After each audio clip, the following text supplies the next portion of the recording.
এনে রঙের কোটাগুলো। রং ফুরিয়ে গেছে বলে মামা ফেলে দিচ্ছিল।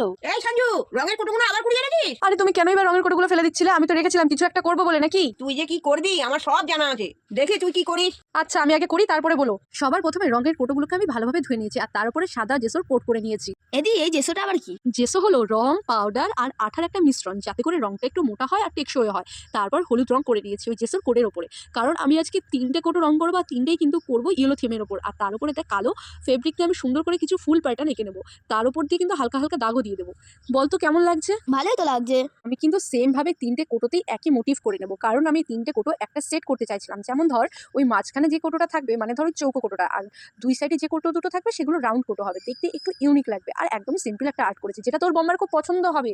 তারপর কিন্তু ওপরের অংশগুলো কালো করে নিয়েছি, যাতে একটা মিল থাকে, মানে 3টের মধ্যেই যাতে দেখতে একটু সৌন্দর্য বাড়ে। এই নে দেখ তো কেমন হয়েছে, তারপর তোর বম্মাকেও দেখাবো। বেশ ভালো হয়েছে তো। ওই দেখি দেখি, বাহ বেশ ভালোই তো হয়েছে। দে এইগুলোকে এবার সাজিয়ে রাখি। ও মা, তুমি না এগুলো ফেলে দিচ্ছিলে, এখন আবার সাজিয়েও রেখেছো? দিদির কাজটি কেমন লাগলো তোমরাও একটু বলো।